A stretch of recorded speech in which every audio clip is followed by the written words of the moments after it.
Hey guys, welcome back to MMA Library. Today in MMA and UFC news, Bare Knuckle FC has recently announced some huge fights. Eddie Alvarez will face off against Chad Mendes. They also announced that Luke Rockhold will be joining their promotion and facing off against Mike Perry. Both of these fights will take place on April 29th. Here's what Rockhold had to say about signing to Bare Knuckle. Thank you. It's an offer I couldn't refuse. And I'm still a free agent. That's the beauty of life. That's the beauty of where we're at and where we're going to keep it.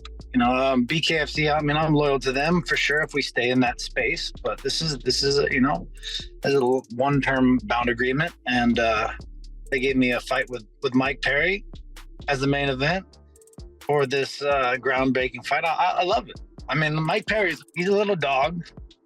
I like what's in front of me, and I like the opponent, and I like the stage, and it's new. It's different, and it's challenging, it's scary, and it's fun, and I love it. News broke in the last few days that Darren has been removed from the UFC's roster and was released from his contract. Following his removal, fans speculated that he may have been removed because of his recent record inside the octagon, going 1 for 5 in his last 6 fights. However, Till took to Twitter to announce that he requested his release and that Dana and Hunter Campbell were in a good place with him and he'll be back soon.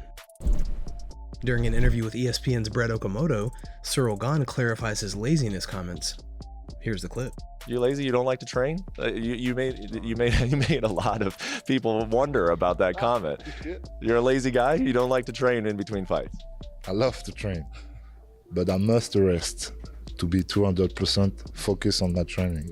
But I love to train and I love the sport. And if I'm here today, this has meant something. You can't be here on the top like that and to have a rush like I had and not training. That's not possible. You see? So yeah, the people really don't understand exactly what I would like to say, but it's not exactly that. I say I need a balance. I need a balance because I'm just jumping like that in this sport. So I was not this kind of guy like I dreaming about that when I was young, and I put all of my life on it. But I did a lot of sacrifice to do what I did, you see? So no, I love the sport. I'm a lazy guy, but not really. Jalin Turner blasts Drew Dober during a recent interview. Turner said he's a problem, and Dober didn't want any of it, and that's why he declined to step in as a replacement for Dan Hardy. Here's a clip. What did you think after Drew Dober called you out last year, and then he didn't take the opportunity to jump on this fight? I honestly don't even really want to speak on that too much because he's not here. He didn't step up. So why would you say somebody's name if you're not going to step up? I'm not going to say nobody's name unless I feel like I could beat them any day of the week. That's just how I feel. That's how I roll. As you see, I don't say too many people's names at all because, you know, that's just not me, you know, but I don't know. Like then it just makes you look like I ain't gonna say no profanity, but it just makes you look a little softer if, you know, you get the opportunity to fight me and then you don't take it because you need more time for whatever you need, more preparation, more to co-wait, whatever the hell it is. Like it makes you look weak. And then even when he called me out, he just kept talking about Michael Chandler. Oh, Michael Chandler fight this, Michael Chandler fight that. He didn't really want to fight me. He didn't want these problems, like he said. He didn't. Sean Strickland wants to fight Paulo Costa next. Here's what Strickland had to say in a recent interview. Oh yeah, no, I'm down. I want to fight Costa. I know he's doing some contract negotiations. You know, it was nice. The UFC just pretty much said like no consequence fight, just go out there and fight, have fun. And I gotta be honest, I love it. It's like that. I love when it's like that. Hell, I would have stepped in for Ryan Spann this weekend if they would have offered me it. It's so much better, dude, when you can just go out there and fight and you know you're gonna make money and like it don't matter. So yeah, but as to who I'm fighting, dude, it don't matter. Costa, I want Costa. I think me and Costa's fight to happen. I know his contract's right now, so we're just waiting on that. Chael Sonnen believes John Jones is nursing an injury ahead of his fight against Ciryl Gane. Sonnen comments on the fact that during both episodes of UFC Embedded, Jones was seen in a pool. According to Chael, this is a telltale sign of a potential injury. Here's what Chael had to say in a recent tweet. Watch the 2 Embeddeds that are out. His bones and joints are weak. Both episodes he's in the pool. Pool workouts are for injured and low impact. He is in recovery mode. Driscis du Plessis gives his opinion on the hype surrounding Nickal ahead of his official UFC pay-per-view debut coming this weekend. And what do you make of the hype of Bo Nickal? He's making his UFC debut. He's in your division. He's on the main card. He didn't have one but two Contender Series fight. The schmo can't help but to think the same hype he's getting, it's similar to Khamzat Chimaev's hype when he was coming up.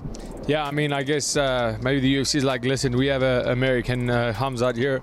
But, you know, I think it's quite honest. You know, this guy coming in, making his pro debut, his UFC debut, fighting on a main card.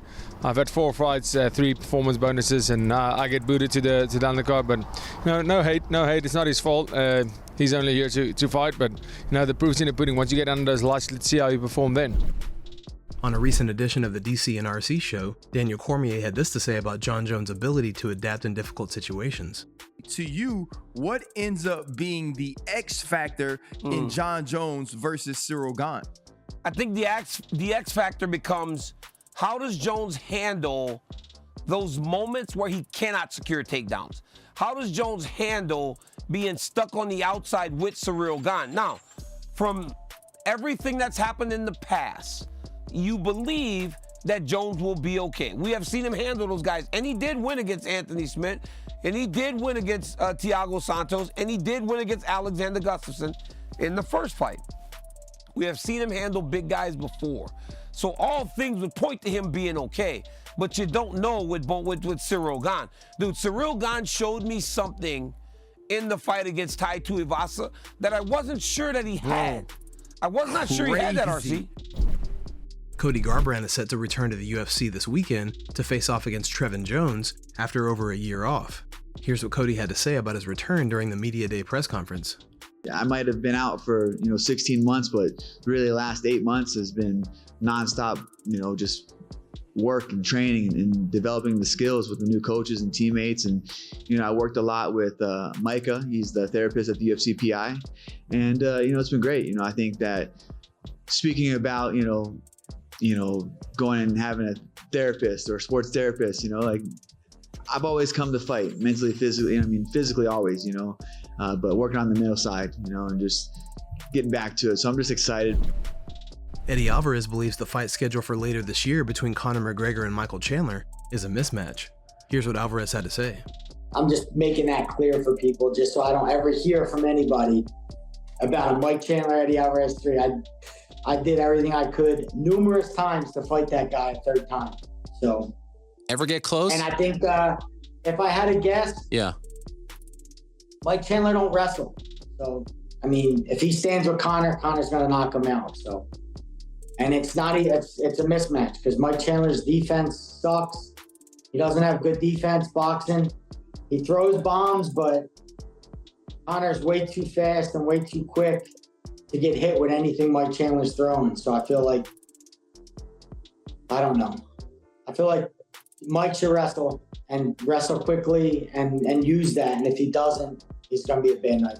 Guys, thanks so much for checking out the video. If you like the content we do here on this channel, don't forget to like and subscribe to MMA Library for all the latest MMA and UFC news. We'll see you in the next video.